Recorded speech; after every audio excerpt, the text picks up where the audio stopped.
뉴스의 진수를 보여주는 인터뷰. 뉴 진수. 이번 주 인터뷰 코너에선 12.3 비상기업 1년을 맞아서 여야 정치인 전문가들과 함께 되짚어야 할 부분 과제 살펴보고 있습니다. 어제 민주당 박선원 의원에 이어서 오늘은 비상기업 사태 당시 국민의힘 소속으로 계엄 해제 요구안에 찬성표 던진 정성국 의원과 얘기 나눠봅니다. 정성국 의원님 어서 오세요. 예, 안녕하세요. 부산 진구갑 정성국 의원입니다. 네, 귀한 시간 내주셨어요. 초대해 주셔서 고맙습니다. 자, 내일이 비상기업 사태 난 지 딱 1년 되는 날입니다. 그 이후에 많은 일이 있었습니다. 윤 전 대통령 탄핵, 이재명 정권으로 바뀌었습니다. 1주년 맞는 소회 어떻습니까? 예, 정말 빨리 지나간 것 같아요. 네. 지나가는 시간은 너무 더뎠는데 막상 1년이 되니까 참 빨리 지나간 것 같습니다. 핵심은 계엄이 터졌을 때 계엄 해제 표결에 우리 국민의힘 의원들이 참여했다는 것. 네. 탄핵이 되고 그리고 조기 대선까지 그리고 이제 이재명 정부가 시작된 지가 6개월이 됐습니다. 네네. 정권을 잃고 나니까 지금 이제 우리가 걱정하던 무소음 불위의 이재명 정부, 행정권과 입법권을 장악한 이재명 정부의 독주가 이제 본격화되는구나. 최근에 일어나는 일들 보면 정말 상식 밖의 일들이 벌어지는데도 불구하고 민주당이 이재명 대통령의 사법 리스크를 이제 가리고 없애기 위한 부분들이 보이고 또 사법부를 통제하고 사법부를 협박하는 것도 다 보입니다. 네. 자, 다 보이는데 왜 이런 상황에서도 우리 국민의힘으로 향한 지지가 옮겨오지 않을까? 그 이유가 뭡니까? 지금 이 부분이 1년 동안 지금 우리 최근에 가장 문제인데요. 제가 보기에는 지금 당장 보십시오. 내일 계엄 1년인데 이 계엄에 대한 진정 있는 사과를 하는 부분조차도 장동영 대표나 지도부가 답을 주지 않고 있습니다. 예. 그런 부분. 예, 이 부분 지금 1년이 됐는데도 제대로 된 사과가 안 되고 있다. 자, 이렇게 이야기하는 분이 계시더라고요. 우리 이미 사과했다. 그 지도부가 바뀌면 다시 한 번 더 사과해야 되는 거 아닌가요? 자, 또 하나 더 있습니다. 지도부가 바뀌고 1년이라는 이 의미 있는 기점이 됐지 않습니까? 네. 그럼 국민들께 한 번 더 확실하게 다시 이야기를 해야 되겠죠. 이런 상황조차 이미 사과했다는 이유로 또 오히려 역공을 당한다. 우리가 뭐 내란의 프레임에 씌워진다는 그런 이유로 국민들에게 진솔한 사과를 하지 않고 버틴다. 저는 더 좀 암울한 시간들이 기다리지 않을까 하는 우려가 됩니다. 네. 지금보다 더 암울해질 수도 있다는 우려가 된다는 이제 말씀하셨고요. 자, 그때 얘기 잠깐 한번 더 한두 개 더 해보죠. 예. 계엄 해제 요구안 표결에 찬성표 던지셨습니다. 윤석열 대통령과 같은 여당 소속이었는데 찬성표 선뜻 던지신 이유 뭘까요? 사실은 계엄이 나고 바로 국회로 가다가 당사에 모였다는 말을 듣고 당사로 갔습니다. 그때 이제 한동훈 전 대표와 추미호 전 원내대표를 비롯한 의원들이 모이기 시작했고 네. 그 생생한 현장에 저도 있었습니다. 분명한 것은 지금은 비상계엄을 선포할 시기가 아니라는 거죠. 이게 헌법을 우리가 보더라도 전시와 사bil이 아닌 것. 또 네. 그래서 이게 무슨 일이지? 이게 뭐야? 이런 생각에서 당황하는 시간들이 있었고 또 두려움도 있었습니다. 우리가 이게 계엄 해제에 대해서 어떻게 해야 되는지에 대한 어떤 그런 판단을 빨리 해야 되는데 그런데 한동훈 전 대표께서 빠른 판단을 하셨어요. 국민들 앞에서 계엄을 막겠다 하지 않았습니까? 그리고 우리 국민의힘 18명 의원과 함께 그 회전문을 통과해서 국회 본회의장으로 들어가서 네. 실제로 계엄 해제 표결에 참여했는데 찬성표를 던진 이유는 그때 저는 찬성표에 대해서는 의심한 적이 없어요.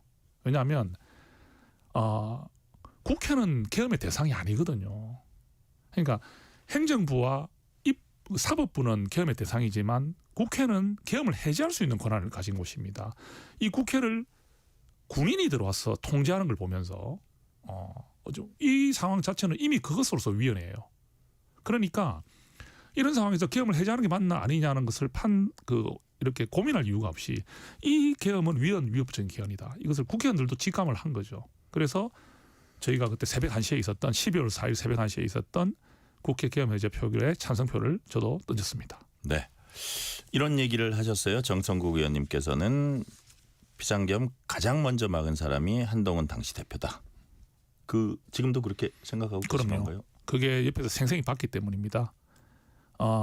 정말 어떻게 보면은 이재명 대통령은 그때 숲에 숨어 있다가 본인이 왔다는 말을 직접 말하지 않았습니까? 그 두 지도자의 모습이 보이는 거죠.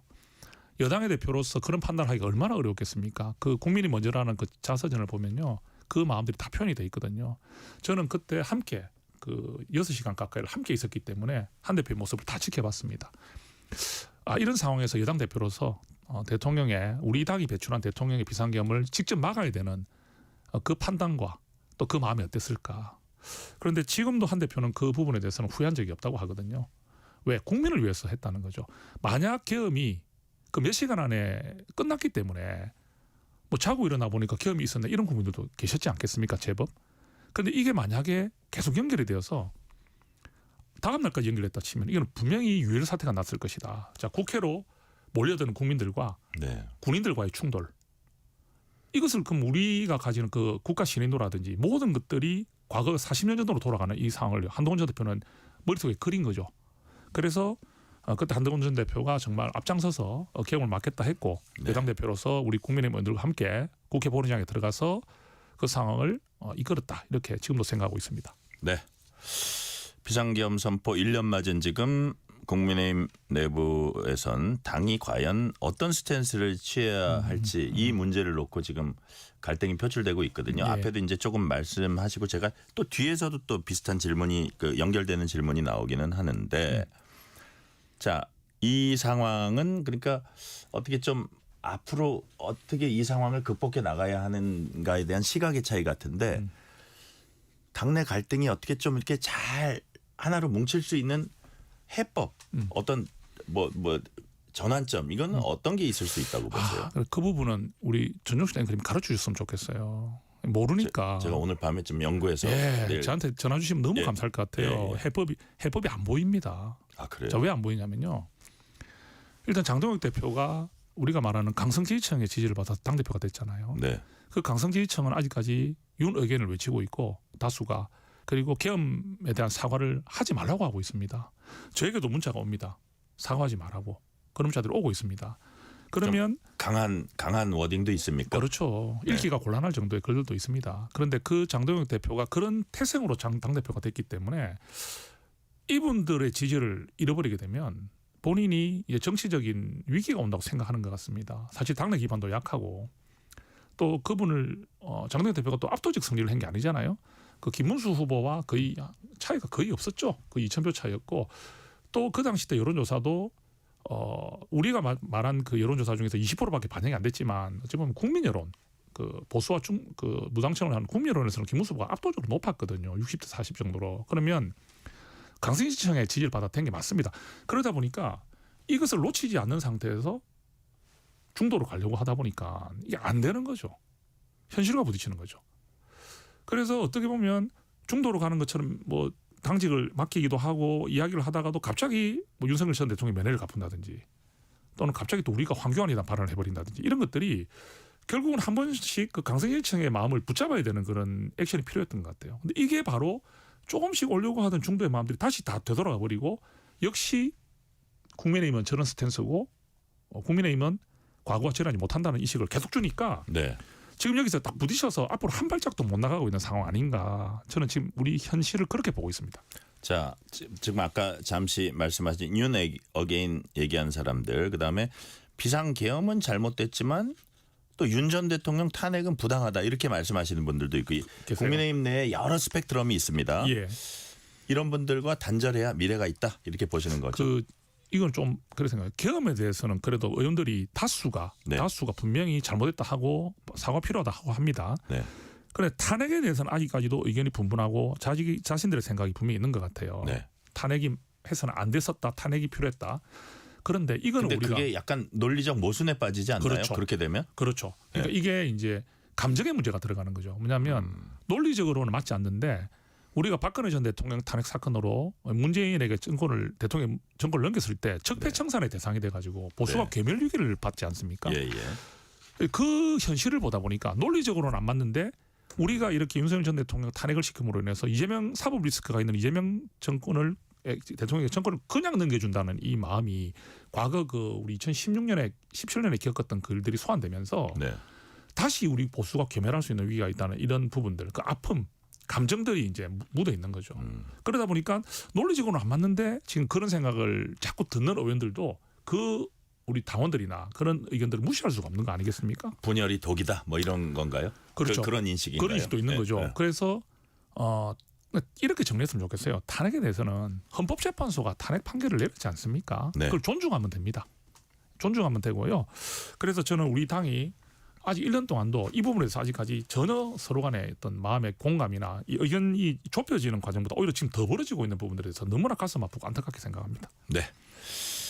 그래서 이제 뭐 야당 제1야당이 이런 뭐 자중 질환이라 할까요? 이런 분열 양상 이런 속에 민주당의 독주는 더욱 가속화되고 있습니다. 예. 자, 내란 전담 재판부. 예. 에이, 과연 저걸 하겠어? 저 어떻게 보면 자기 입맛에 맞는 판결을 위한 걸 수도 있는데 맞습니다. 이렇게 예. 아이 못할 거야 이랬는데 보니까 어젠가요? 예. 소위에서 법사위 소위에서 통과를 했습니다. 맞습니다. 자, 그리고 올해 안에 설치하겠다고 했어요. 일단 그 자체는 어떻게 평가하십니까? 내란 전담 재판부 법 왜곡죄. 아니 그러니까 지금 이런 지금 법을 마음껏 이렇게 대놓고 추진할 수 있는 네, 이 법원 환경을 행정처 만들어준 페이지도 거는 있습니다. 예, 예. 이 환경을 만들어준 부분이 너무나 이거는 있을 수 없는 일인데도 불구하고 민주당 이렇게 하고 있다는 현실이 너무나 참 뼈아픈 현실이죠. 자 그러면요 1심은 서울중앙지법, 예. 2심은 서울고법에서 이제 전담재판부가 별도로 이제 네. 하는데요. 네네. 조금 바꾼 것 같아요. 국회가 추천하는 걸 없애고 네. 이제 헌재 소장이나 법무부 장관, 판사회의 등에서 추천한 구인의 위원으로 구성한다는 식으로 해서 약간 이제 발을 뺐습니다. 네. 그러니까 국회가 사법권을 침해한다는 부분을 조금 이제 고려를 한 것 같습니다. 근데 문제는 그렇다 하더라도 결국은 이 부분을 우리가 사법부의 독립을 지켜주지 못하는 거잖아요. 사법부가 재판에 관한 권한은 사법권은 사법부에 있습니다. 네.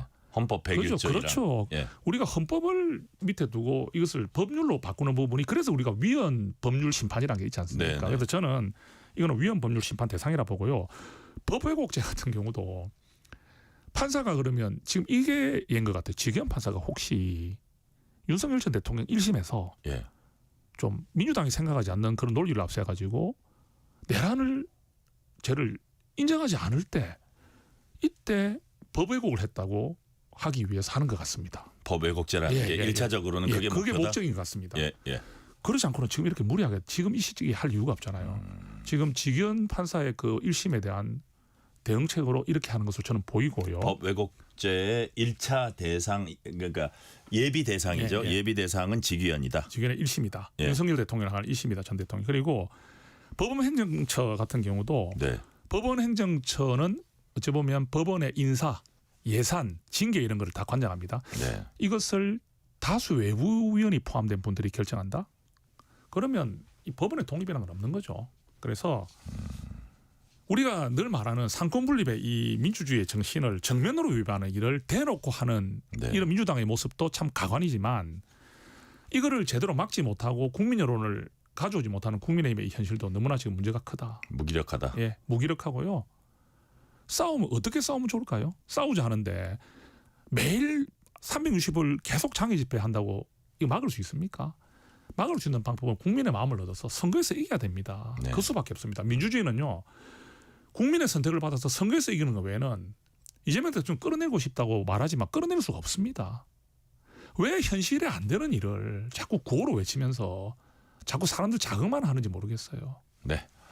자, 지금 전국의 분수령이란 얘기하는 게 추경호 전 원내대표 구속영장 실질 심사입니다. 아마 지금 뭐 그러니까 서로 얘기 주고받는 거는 거의 끝나가지 않을까 싶고 아마 오늘 밤 늦게나 내일 새벽 중 발부냐 기각이냐 그 결과가 나올 것 같거든요. 사실 이게 뭐 유무죄는 아니지만 요즘은 이게 구속영장 발부 기각도 되게 정치적 의미를 많이 부여하니까 예. 일단 정성국 의원님 보시기에 발부다 기각이다. 저는 기각이라 봅니다. 그래요. 그거는 뭐 추경호 원내대표가 제 동료이고 선배이기 때문이 아닙니다. 예. 그 기각으로 보는 이유는요. 일단 아까 말씀하신 게 맞습니다. 구속영장 청구는 그 법이 맞다 그 죄가 가려졌다는 유무죄는 의미보다는 아니지만, 예. 아까 말씀하신 증거인멸의 우려라든지 도주의 우려, 범죄 중대성인데 일단 도주의 우려가 없죠. 어디로 가겠습니까? 그다음 이제 증거를 인멸할 우려가 없는 것은 이미 조사 다 됐습니다. 네. 심지어 국민의힘 의원들조차도 한 10명 가까이 조사를 받았다지 않습니까? 더 이상 이제 뭐 할 것도 없습니다. 그리고 이 범죄 중대성이라는 부분도 이 정황을 가지고 짜고 있거든요. 네. 그러니까 예를 들어서 추경호 원내대표가 저에게 정성국 의원에게 문자나 이런 걸로 인해서 계엄 해제 표결을 방해하는 듯한 그런 메시지를 보냈다거나 이런 게 있어야 되는데 네. 오직 그냥 의총의 장소를 국회 당사 국회 이렇게 바꿨다는 것 그리고 윤석열 전 대통령과 통화가 있었다는 사실 뭐 이런 걸 가지고 짜집게 해가지고 이게 내란 중요종사를 했다고 이야기를 하고 있거든요. 그러니까 추경호 전 원내대표가 한동훈 전 대표처럼 계엄 해제 표결에 왜 소극적이었냐는 그런 비판을 할 수 있어요. 근데 그 소극적이었냐는 비판이 범죄가 돼가지고 내란 중요종사 혐의로 중형을 받아야 될 일입니까? 다르잖아요. 네. 그래서 저는 법원에서 그래도 우리 법원이 이래 협박을 받고 있지만 지금 벌써 정청래 대표 협박하지 않습니까? 이거 구속영장 안 되면 사법 공개 가겠다지 않습니까? 예. 이런 것을 이겨내 주는 것이 법원의 양심이고 법관의 양심이고 법원의 독립을 지키는 거다. 예. 예. 저는 그렇게 사법부를 믿고 싶습니다. 네. 사법부를 믿는다고 말씀하셨고요. 자, 국민의힘 전체 위원명이 탄원서 제출한다는 네. 얘기 들었는데 제출했어요. 예. 오늘 100 전원다. 한 명도 빠짐없이. 의원님 이름도 올리고 전원다. 예, 전원입니다. 거기 뭐 영향받은 바 전혀 없다 뭐 그런 내용입니까? 탄원서가? 그러니까 우리는 추경호 원내대표가 각자의 판단에 따라서 예. 뭐 해제 표결을 하든 말든 했다. 예, 추경호 원내대표가 계엄 이제 방해를 한 일이 없다. 아. 전원다. 전원이 다 이름 올릴 때는 어쨌든 그것도 좀 이렇게 그 기각 발부 판 이제 저 결정 내리는데 영향을 미칠 조금은 영향 미친다 봐요. 그래요? 왜냐하면 아무리 같은 당 의원이라서 동료애가 있겠지만 네. 107명이 전원다 했다는 데 대해서는 왜 저희가 탄핵 어떤 그 투표를 하거나 당론이 있을 때도 의원들이 소신을 보인 적이 있었단 말이죠. 그러니까요. 그런데 이번에는 107명이 전원 다 거기 했다는 부분은 네. 이건 의미가 좀 다르겠죠. 계엄 해제 표결을 방해했다고 보지는 않는다. 않는다. 국민의힘 의원들은 그런 뜻이네요. 예.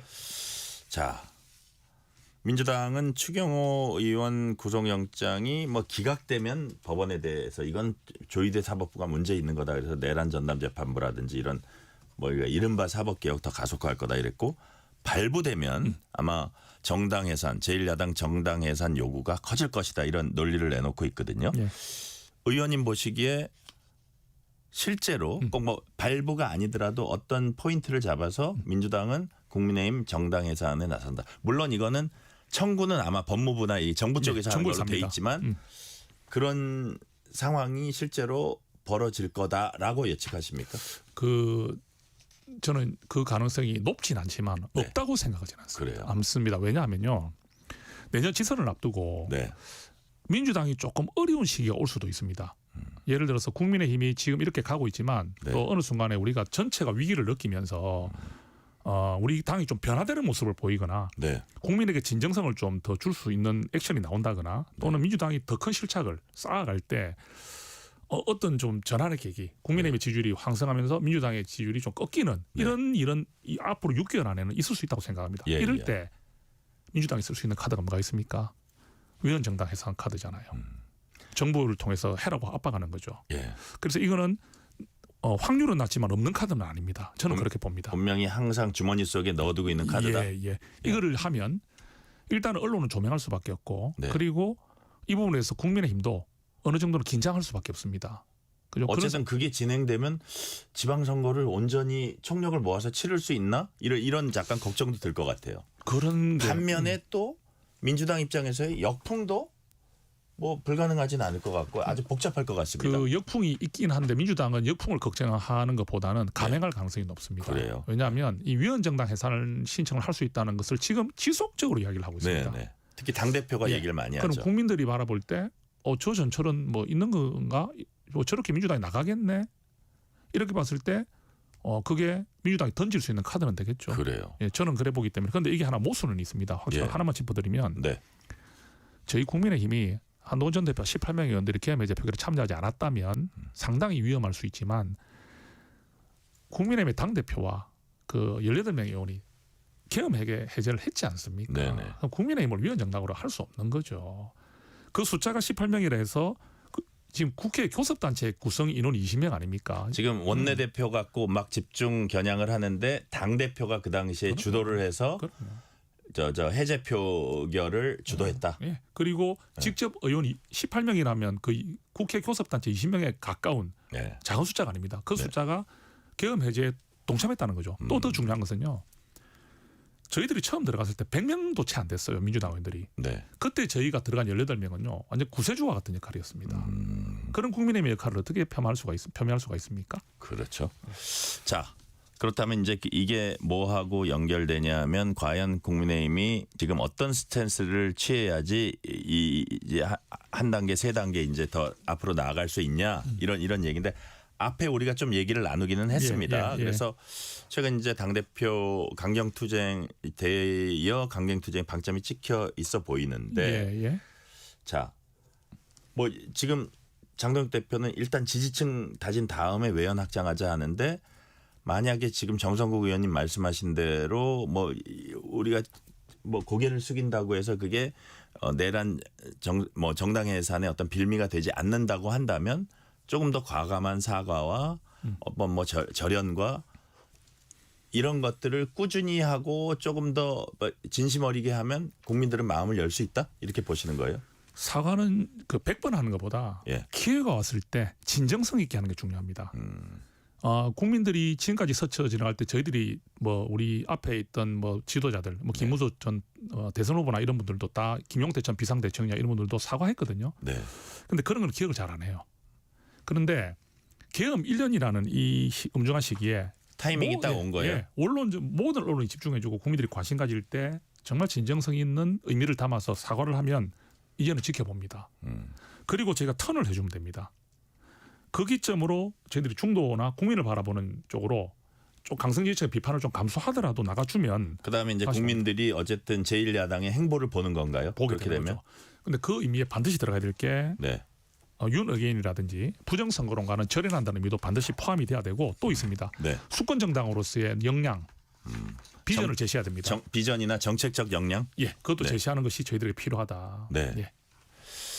자, 이제 사실 어떻게 보면 본격적인 지방선거 국면입니다.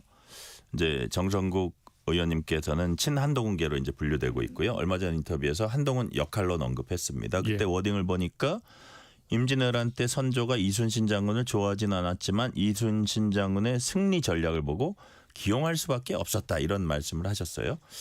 한동훈 전 대표가 이번 이것도 한 6개월밖에 안 남은 것 같더라고요. 지방선거. 이재명 대통령 집권 6개월, 그다음 지방선거 6개월 이렇게 되는 건데 어떤 역할을 할 수 있다고 보세요? 한동훈 전 대표를 배제하고는 저희가 지방선거에서 우리 보수나 중도까지 아우르는 부분에 상당한 타격이 올 수밖에 없습니다. 그래서 저는 장동혁 대표, 한동훈 전 대표를 제거하려는 전략을 쓰면 안 돼요. 왜냐하면 한동훈 전 대표가 가지고 있는 팬덤이나 또 지지층도 견고하고요. 또 그와 함께하는 의원들도 많이 있습니다. 윈윈해야 된다. 그렇죠. 그러면요. 어떻게 보면 이렇게 생각할 수 있잖아요. 우리가 같이 승리하고 같이 이재명 정권과 싸우고 우리가 다시 정권을 찾아올 수 있는 기반을 만들면서 정말로 국민들께 보수의 지도자가 누군지 우리가 선의의 경쟁을 해보자 이렇게 할 수도 있는 거 아닙니까? 그런데 무리하게 한동훈 전 대표를 제거하기 위한 전략을 쓰는 것이 눈에 보인다. 그러면 장동혁 전 대표의 위치나 그릇은 더 작아 보일 수밖에 없는 거고요. 당내 갈등도 더 심해지고 또 어떻게 보면 지도자가 저렇게 졸렬하나 이런 생각을 할 수밖에 없는 부분이거든요. 그래서 이럴 때 장동혁 전 대표가 한동훈 전 대표를 향한 그 감정이나 정책 입장 이런 걸 떠나서 일단은 우리가 공동의 어떻게 보면 적이라 하면 그렇지만 공동의 대상이 있지 않습니까? 이재명 정권 그리고 더불어민주당 공동의 투쟁 대상이죠. 있죠. 거기에 대해서 우리가 함께 가는 모습을 보이면서 우리가 지선에서 이번에 반드시 승리해야. 그럼 두 사람 다 윈윈할 수 있다? 저는 그렇게 보죠. 예. 왜냐하면 그러면서 나중에 선의 경쟁을 할 수 있는 거 아닌가요? 그렇게 해야지. 한 명을 죽이겠다 하면 안 되겠죠. 최근에 국민의힘에선 당원 게시판 게시글 조사, 그다음에 김종혁 전 비상대책위원 얘기를 보니까 감찰 조사를 하는데 김종혁 전 의원은 이거 어이가 없다는 표현도 쓰면서 이런저런 비판적인 얘기한 거 이런 그 배경은 뭐라고 보시는지 여기에 대해서 어떻게 평가하세요? 좀 느닷없다. 당원 게시판은 느닷없다. 그리고 이미 1년 전에 거의 이제 잊혀진 이걸 다시 꺼내는 이유가 뭐냐? 이 당원들이 요구했다고 하는데 당원들이 반대하는 당원도 많습니다. 예. 그리고 뭐 집회할 때 그 앞에 서 있는 사람들 목소리 좀 올린다 해가지고 그 사람들 숫자가 몇 명 되나요? 그러면 이 당원 게시판은요, 한동훈 전 대표의 가족이 뭐 윤석열 전 대통령을 비방했다 뭐 이런 건데, 이게 사실의 진위 여부를 다 떠나서 네. 당원 게시판은 익명이 보장되어 있습니다. 익명이 보장되어 있는 당원 게시판을 조사를 들어가서 그 사람을 찾는다는 자체는 일단은 그게 굉장히 문제가 많은 거죠. 개인정보보호법이라든지 정당법에 있어서 문제가 될 수가 있습니다. 그러면 앞으로 그럼 누가 당원 게시판에 들어서 쓰겠습니까? 왜 내가 좀 험한 글을 쓰면 네. 누가 내를 조사할 수 있다 생각한다면 안 되는 거겠죠. 그래서 우리가 100번 가정을 해봅시다. 가정을 합니다. 한동훈 전 대표의 가족이 썼다 칩시다. 그러면 좀 너무한 거 아니야? 그래도 여당 대표 가족이 그래서 되겠나? 그건 아니지. 이 정도는 몰라도 이것을 무슨 법적인 책임을 물어가지고 뭐 한동훈 전 대표를 어떻게 징계한다거나 이런 쪽으로 가는 것은 익명 무리수죠. 게시판의 취지에 반한다. 예, 무리수죠. 네. 그리고 지금 우리 당의 입장이 이런 내부의 싸움을 할 때가 아닙니다. 자꾸 네. 단합하자, 함께 싸우자면서 왜 자꾸 서로 분열하는 일을 먼저 만들고 있습니까? 당 지도부에서, 당무감사에서. 예. 최근에 집토끼 전략으론 지방선거 못 치른다. 이게 뭐 핵심 지지층 결집도 중요하지만 외연 확장해야 된다 이런 뜻입니까? 네. 그 당 대표는요. 네. 당원들의 지지를 받으면 될 수가 있죠. 근데 제가 이 지선이나 총선, 대선에서 집토끼 전략으로 이기는 경우는 아마 없을 것으로 알고 있습니다. 누구나 다 아는 사실 아니겠습니까? 그러면 자꾸 이제 연말까지는 우리 지지층을 붙잡고 내년에 뭐 중도로 간다 그러는데 이게 계산대로 됩니까? 우리 마음대로 되면 너무 좋겠습니다. 국민들 마음이 그걸 움직여 주나요? 예, 지금도 하루라도 빨리 지금 우리 당의 모습을 국민과 민심을 바라보는 정치로 바꾸지 않으면 네. 우리끼리 가다가 이렇게 어찌 보면 어려운 선거가 될 수밖에 없다 이렇게 생각합니다. 네. 시간은 다 됐지만 관련되는 마지막 질문 드릴게요. 그렇다면 국민의힘이 앞으로 어떻게 해야 이 큰 위기를 기회로 돌려서 국민의 마음을 얻을 수 있다고 보십니까? 지금 당장 내일이 중요합니다. 네. 예, 내일은 우리가 비상계엄을 일으킨 그 대통령을 배출한 여당이었기 때문에 국민들로에게 고개를 숙이고 반성해야 되지만 네. 국민들이 이 우리의 진정한 사과나 반성을 다시 지켜보면서 민주당의 폭주를 인식하게 되는 계기가 된다면 네. 이게 우리 위기가 아니라 기회가 될 수도 있는 거거든요. 그래서 아까 말씀드렸지만 자주 오지 않을 이런 기회를 우리가 놓치지 말아야 한다. 민주당은 더 폭주하고 있는데 우리가 조금만 잘하면 국민들은 저희들을 바라볼 것이라 저는 기대합니다. 네. 오늘 말씀은 여기까지 듣겠습니다. 지금까지 정성국 국민의힘 의원이었습니다. 의원님 말씀 감사합니다. 예, 고맙습니다. 편지 왔습니다.